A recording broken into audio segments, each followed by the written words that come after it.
প্রিয় শিক্ষার্থী বন্ধুরা, welcome to maths and science universe. ভালো আছেন নিশ্চয়ই বন্ধুরা।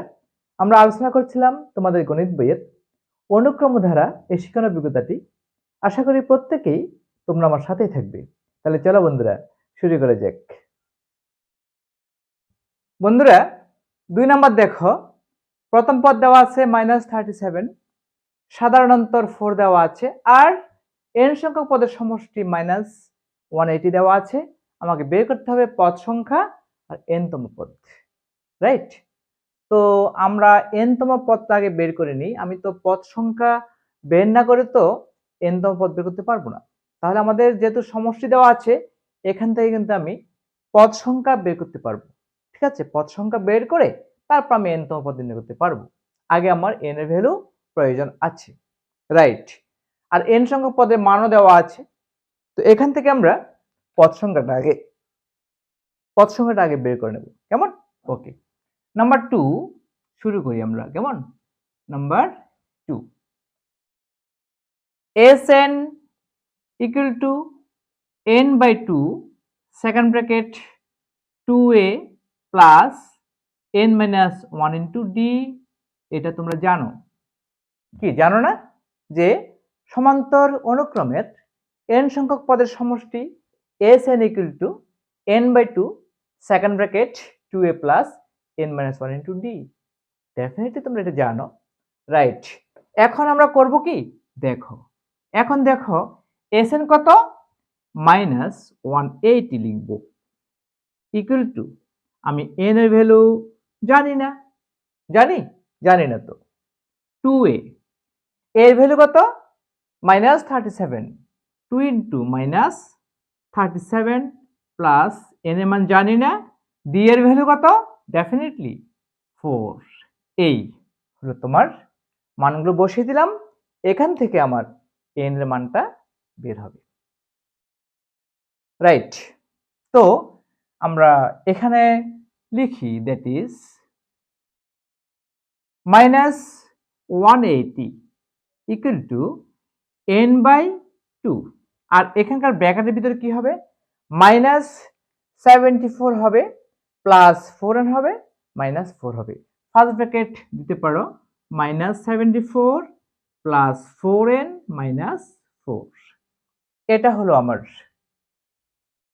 সিম্পলিফাই রূপ, কেমন? সরলীকরণ এটা করে ফেললাম, -74 প্লাস 4n -4। ওকে, এখন এখানে যদি আমি একটু ক্যালকুলেট করি, 4n -78 হবে, রাইট? 4n -78 সেটা আমরা লিখি, হ্যাঁ, সেটা লিখি। তাহলে কি হবে? -180 equal to n by 2 second bracket 4n first ব্র্যাকেটই হবে, সেকেন্ড ব্র্যাকেট দরকার নেই, আমি লিখে ফেলেছি 78। 4n -78 ফার্স্ট ব্র্যাকেট দিতে পারো, ফার্স্ট ব্র্যাকেটই হবে। ওকে, 4n -78। এখন এখানে 2 আছে, উভয় পক্ষে 2 দ্বারা মাল্টিপ্লাই করে দাও, 2 চলে যাবে, অথবা এখান থেকে 2টাকে একটু বের করে নিয়ে আসো, এখান থেকে 2 বের করে নিয়ে আসো, তাহলে তোমার জন্য সুবিধা হবে। That is -180 equal to n by 2 into 2, এখানে লিখো n মাইনাস কত? 78 কে যদি তুমি 2 দ্বারা ডিভাইড করো 39, এখান থেকে 2n, সরি এখানে 2n হবে, 2n মাইনাস 39।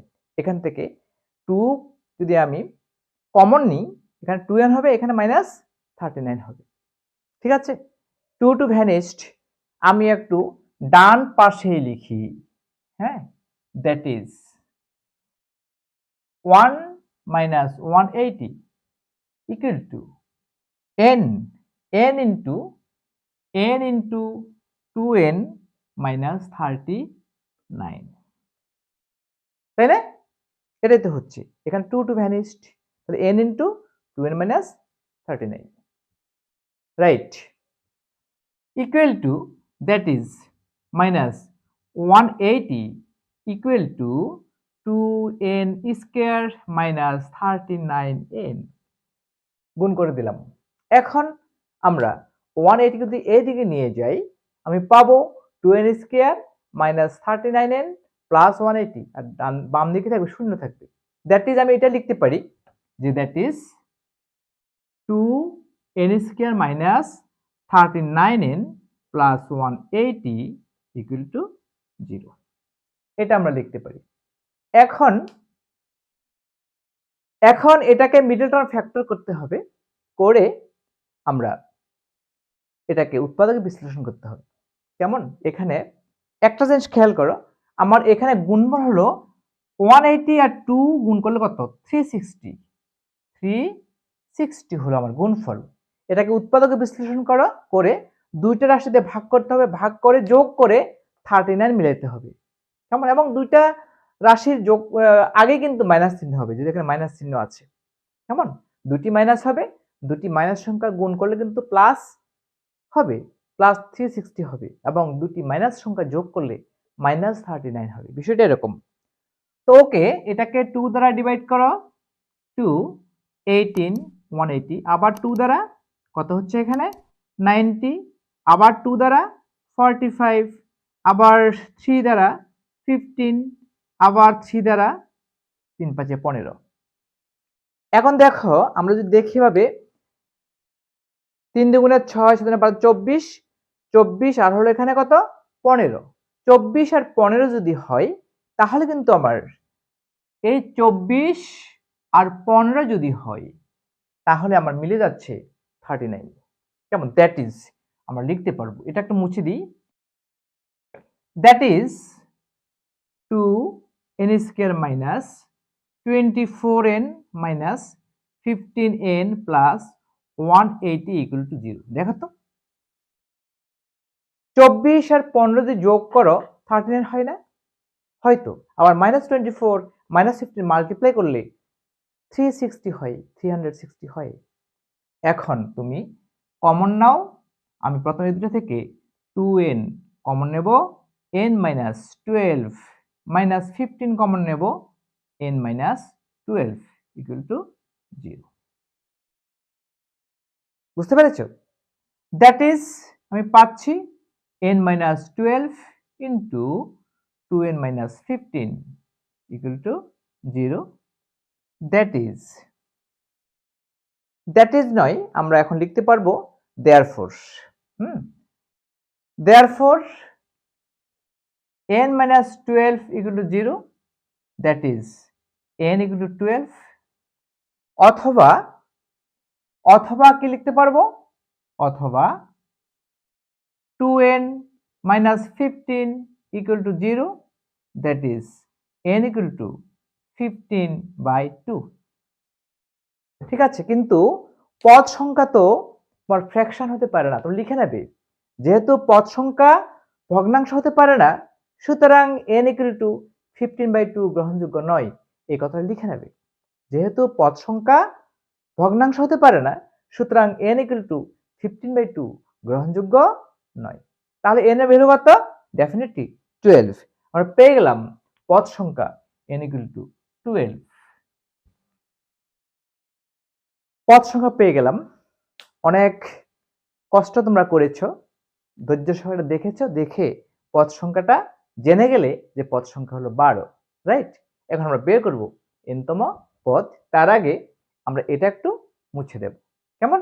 ওকে ওকে বন্ধুরা, আমরা এখন n তম পদটা বের করব। সেটা আমরা জানি n তম পদ an, আমরা জানি যে an ইকুয়াল টু n তম পদ মানে n, তাই না?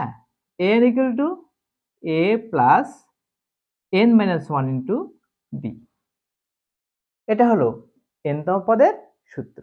ঠিক আছে? তো ওকে, ইকুয়াল টু প্রথম পদ কত? -37, রাইট? n এর ভ্যালু কত? 12 মাইনাস 1, b কত? 4। এই তো বেরিয়ে গেল n তম পদ। Very simple. ইকুয়াল টু কত হচ্ছে? দেখো, -37 আর এখানে হচ্ছে +44, 4 11 44, যোগ করো ইকুয়াল টু 7। পেয়ে গেলাম n তম পদ 7। তাহলে n তম পদ হবে কত? এখানে লিখে দাও n তম পদ 7। ঠিক আছে, এভাবে আমরা শুধুমাত্র এই দুইটি ফর্মুলা ইউজ করে আমরা যে কোনো দুটি রাশি আমরা এখান থেকে বের করতে পারি, দুটি খালি ঘর আমরা এখান থেকে বের করতে পারবো। হ্যাঁ, এটা 5টি তোমার দেওয়া আছে, 1 2 3 4 5, 5টি সংখ্যার যে কোনো একটি সংখ্যা আমরা বের করতে পারবো, যে কোনো একটি মান আমরা বের করতে পারবো এই দুটি সূত্র অ্যাপ্লাই করে। ঠিক আছে, ওকে বন্ধুরা, আজকে এ পর্যন্তই। আমার ভিডিও তোমাদের কেমন লেগেছে? যদি ভালো লেগে থাকে অবশ্যই আমার ভিডিওটিকে লাইক করবে, তোমাদের প্রিয়জনদের কাছে, সহপাঠীদের কাছে আমার ভিডিওটি শেয়ার করবে এবং আমার চ্যানেলটিকে কোনো ক্রমে সাবস্ক্রাইব করতে ভুলো না। বন্ধুরা, ইউটিউব ভিডিওর ডান কোণের উপরে যে আই বাটন আছে, সেই আই বাটনটি ক্লিক করলে তোমরা তোমাদের গণিত বইয়ের সমস্ত ভিডিও পেয়ে যাবে। এগুলো বের করে অবশ্যই প্র্যাকটিস করবে। বন্ধুরা, ভিডিওর ডেসক্রিপশনে সংশ্লিষ্ট শিক্ষণ অভিজ্ঞতাটির প্লেলিস্টের লিঙ্ক দেওয়া থাকবে। সেই লিঙ্কটি ওপেন করে তোমরা ওই শিক্ষণ অভিজ্ঞতার ওই অধ্যায়ের ভিডিওগুলো উপভোগ করতে পারবে। ধন্যবাদ বন্ধুরা, দেখা হবে পরের ভিডিওতে।